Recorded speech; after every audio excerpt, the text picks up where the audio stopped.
Mayong adlaw ug kumusta ang tanan na alam ko i-share para sa atong tun-an karon. Bahin ni siya sa usa ka post na gi-forward sa kong mama bahin sa Doctrine of Repentance. Gingon sa post, salvation is only found in Jesus Christ. To receive the free gift of eternal life, one must repent, means turn away from sins and profess belief in Him. Moagri siguro tang tanan nga ang pinaka-perfect mo define sa gisulat sa Biblia kay ang Biblia mismo. Amen? Ug makuha nato ang definition sa word na repent, pinaagi sa context sa passage. So kung ang pag-repent means turn away from sins, sama sa giingon sa post, kabalo ba mo nga dili lang ang tao ang nagrepent sa Bible? Kay first time na mention ang word na repent ug ang pinakauna nga nagrepent sa Bible kay ang Diyos mismo. So kung ang definition sa repent is to turn away from sins, nagpasabot di ay nga nakasala ang Diyos, di ba grabe kasayop? Para sa context, mabasa na to sa Genesis 1:31, human buhata sa Diyos ang kalibutan, ingon siya, it was very good. Unya giingon sa Genesis 6:5, nakita sa Diyos ang pagkadaotan sa mga tao sa kalibutan. Mao nang sa verse 6, and it repented the Lord that He made man on the earth, and it grieved Him at His heart. Dayon sa verse 7, ingon ang Diyos, I will destroy man whom I have created from the face of the earth, for it repenteth me that I have made them. So base sa context ang definition sa repent kay pag-usab sa hunahuna o change of mind. Di ba sa Genesis 1:31 gibuhat ang tao nga maayo kaayo? Unya nahitabo sa Genesis 6:5 na himong grabe kadautan. Mao lang sa verse 6 ug 7 iyang literal nga panaso ng mga tao sa kalibutan kay nausab iyang hunahuna nga iyang gibuhat ang tao. So kung ang repent means change of mind, giingon sa Biblia nga ang pag-turn away from sins is works o buhat. Unya, we are not saved by works, but by grace through faith. Kay ang grasya gihatag sa tuwa nga dili nahaguan pa. Ingon sa Romans 11:6, ug kung tungod sa grasya, nandili na kini pinaagi sa mga buhat. Kay kung dili, ang grasya dili na grasya. Mabasa na to sa Jonah chapter 3 nganong ang pag-turn away from sins is works. Gingon sa verse 8 nga ang mga tao may turn away sa ilang evil way. So unsa man ang tanaw sa Dios pag ang tao mo turn away from sins? Gingon sa verse 10, God saw their works. Unsa ilang gibuhat? That they turned from their evil way. So ang Biblia mismo nagaingon nga ang pag-turn away from sins is works. So unsa di ang repentance para sa atong kaluwasan?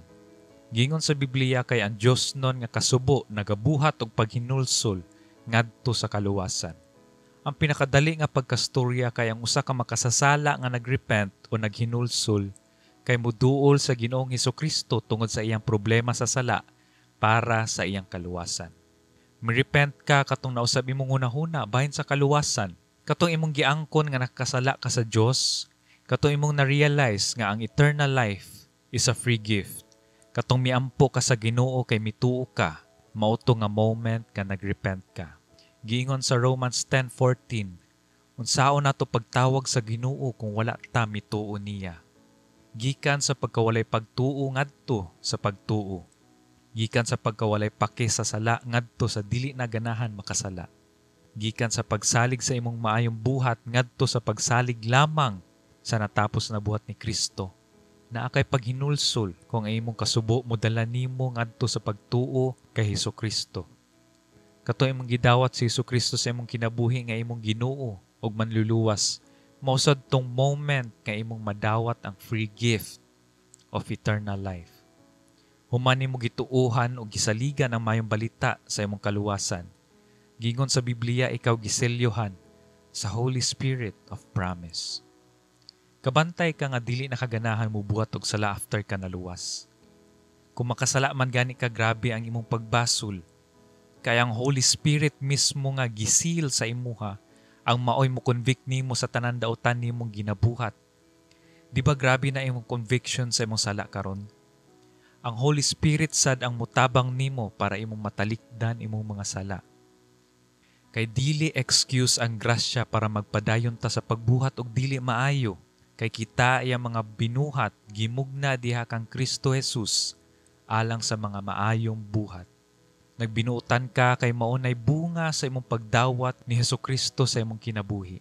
Sa akong pagtuo, daghan kaayog kausaban sa kinabuhi sa tao kung kinasing-kasing gyud ang iyang pagdawat sa Ginoong Hesukristo. Mao nang dapat ta mo turn away from sins, kay para nako mao nay pamaagi para ipakita sa Ginoo atong pasalamat. Ako mitalikod ko sa pagbuhat og mga sala kay kana akong pamaagi para akong masuklian ang sakripisyo ni Hesukristo. Kini akong pagwali sa mayong balita kay ang bunga sa akong gugma sa Dios. We love Him because He first loved us. Mangutana ko nimo, dili ba insakto nga atong suklian ang kasakit, ang kalisod, ang kaulaw, ang torture nga giagian ni Hesukristo sa krus para lang ka maluwas sa impyerno? Dili ba enough para atong ihatag atong oras, atong pagdaig, atong kusog, atong hunahuna ug atong kasing-kasing? Dili ba enough ang pagsakripisyo ni Hesukristo para atong ihatag atong kinabuhi para sa paghimaya sa iya? Kung wala pa gyud nimo gidawat sa Hesukristo sa imong kinabuhi, akong giampo nga moduol kaniya. Try lang og pagigstorya niya. Revelation 3:20. Si Hesukristo miingon, "Tan-awa, ako nagtindog sa pultahan ug nagtuktok. Kung adunay tawo nga nakadungog sa kong tingog ug moabli sa pultahan, ako mosulod ngadto kaniya ug manihapon uban kaniya, ug siya uban kanako." Si Kristo miingon, "Come unto me all ye that labor and are heavy laden, and I will give you rest."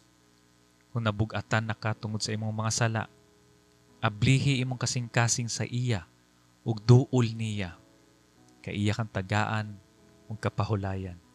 Moabot ang oras nga imong ma-realize nga mao nay pinaka the best thing nga imong nabuhat para sa imong kaugalingon.